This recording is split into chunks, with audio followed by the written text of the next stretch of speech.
हम लोग राउल्ट का नियम पढ़ा रहे हैं। किसका नियम? राउल्ट का नियम। राउल्ट ने अपने नियम में क्या बताया बताओ? किसी विलयन का जो वाष्प दाब में आपेक्षिक अवनमन है वो मोल प्रभाज्य के बराबर है, राउल्ट ने बताया। और राउल्ट के नियम की सीमा क्या है? पहली बात है, इनका नियम तन विलयन पर लागू होता है, विद्युत अपघट्ट के विलयन पर लागू नहीं होता है, और साथ में जो पदार्थ विलयन में भूल जाते हैं उन पदार्थ के विलयन पर भी इनका नियम लागू नहीं होता। आइए सवाल देखते हैं। 2019 में बोर्ड परीक्षा में पूछा गया है, आपके विद्या क्वेश्चन बैंक से सवाल है। देखते हैं कि क्या पूछा। सवाल लगाने का तरीका जो है वो यही है, जो दिया है उसको साफ साफ लिखो। पढ़ो सवाल। किसी ताप पर एक विलायक का वाष्प दाब, अच्छा विलायक हो गया शुद्ध विलायक, और जो शुद्ध विलायक का दाब को पी से लिखते हैं और शुद्ध है तो नाट लगा देते हैं। इसका मतलब पी नाट का मान कितना? 0.416 बार। ये क्या हो गया भाई? शुद्ध विलायक का वाष्प दाब।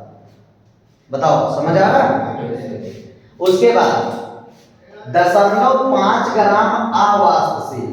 अवाष्पशील इसका मतलब हुआ बाहर से पदार्थ मिलाया गया जिसका मान कम होता है। अब विलायन में जिसका मान कम होता है उसे विलेय कहते हैं। इसका मतलब ग्राम क्या है? भार। तो विलेय का भार, विलेय के भार को स्मॉल w से लिखते हैं। इसका मान कितना बताओ? 0.5 ग्राम। ये इनका हो गया, ठीक है। उसके आगे बढ़ो। विद्युत अपघट्ट ठोस को 42 ग्राम। कोई विलायक है अपने पास जो कितना ग्राम है? 42 ग्राम।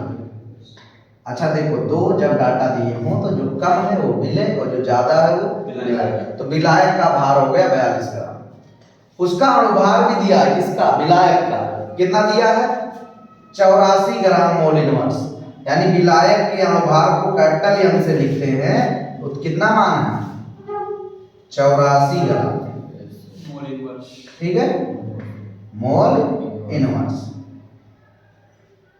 कहे घोला गया प्राप्त विलयन का वाष्प दाब। विलयन दाब को P से और विलयन को S से। सलूशन तो इनका वाष्प दाब कितना है? 0.414 बार, ठीक है। ठोस का मोलर द्रव्यमान। ठोस वही अवाष्पशील पदार्थ था जो कम होगा, इसका मतलब यम का मान आपको बताना है। ये आपका सवाल का समरी हुआ कि सवाल में ये बातें आपको दी। अब हमें जानते हैं जहां पी नॉट पीएस दिया हो तो राउल्ट का नियम लगाएंगे। राउल्ट का नियम क्या है बोलो? वाष्प दाब में आपेक्षिक अवनमन P naught minus PS upon P naught, इसके बराबर मोल पर भार। मोल नहीं दिया, भार और अणुभार दिया। तो भार और अणुभार के लिए कौन सा फार्मूला? स्मॉल w बटे स्मॉल m गुणे कैपिटल M बटे कैपिटल M। जो दिया है मान उसे लिख दो। बताओ भाई पी नॉट कितना दिया है? 0.416 416 माइनस पीएस विलयन वाला कितना दिया? 0.414 बटे पी नॉट, फिर से वही बात 0.416 बराबर। बताओ भार कितना दिया? 0.5। विलय का भार है 0.5 और विलय का अणुभार निकालना गुणे विलायक का अणुभार कैपिटल एम कितना है?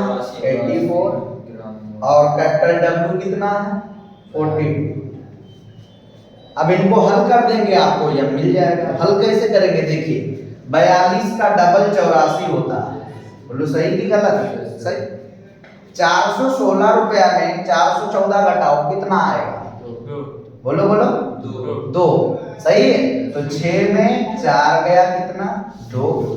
1 में 1 गया 0, 4 में 4 गया 0, फिर 0.0। सही है। और नीचे कितना है? 0.416 बराबर 50 पैसा का डबल कितना? 1 रुपया। तो 1 केवल बचा और नीचे क्या बचा? m। सही है। जो नीचे है वो ऊपर जाएगा, जो ऊपर है वो नीचे। तो यम नीचे इधर ला ऊपर हो गया, यम ये नीचे उधर जाएगा ऊपर 0.416, सही है। ये ऊपर है, कहाँ जाएगा? नीचे 0.002। 3 अंक पे दशमलव इधर है, 3 अंक पे इधर, तो दशमलव हट गया, सही। तो 416/2 आया। 4 बटे जब 2 हो तो इसका मतलब आधा करना। बताओ 416 रुपए का आधा कितना हुआ? 208। तो इसका मतलब स्मॉल m का अणुभार कितना आया? 208 ग्राम। यही आपका आंसर है, यही पूछा, नहीं समझ आया? ये सवाल 2019 में बोर्ड परीक्षा में पूछा गया। तो राउल्ट का नियम भी आप समझ गए कि राउल्ट का नियम क्या कहता है? किसी विलयन का वाष्प दाब में आपेक्षिक अवनमन मोल प्रभाज के बराबर है। ये बात जो लिखी है वो क्या है? वाष्प दाब में आपेक्षिक अवनमन, और ये मोल प्रभाज, भाग उसका मोल बटे सबका मोल, यानी विलय का मोल बटे विलय विलायक दोनों का मोल। और ऐसे ही जब विलायक का निकालना हो मोल प्रभाज, तो विलायक का मोल बटे विलय विलायक दोनों का मोल प्रभाज। बात समझिए? इस सवाल को ऐसे आप एज इट इज लिख लीजिए। अब वो तुमसे एक बात और कर सकता है कि कभी आपको एक अननोन क्वांटिटी किसी को बता देगा, उसी को निकालना। मान लो सब चीज दे दिया, इसमें कैपिटल एम नहीं दिया तो इसे पूछ लेगा। इसमें सब कुछ दे दिया तो मान लो पीएस पूछ लेगा। बात समझ पाए? या और डाटा दे दिया, पी नॉट पूछ लिया। तो अलग अलग क्वांटिटी पर पक्षांतर करके आप हल कर देंगे। ठीक है, लिख लीजिए।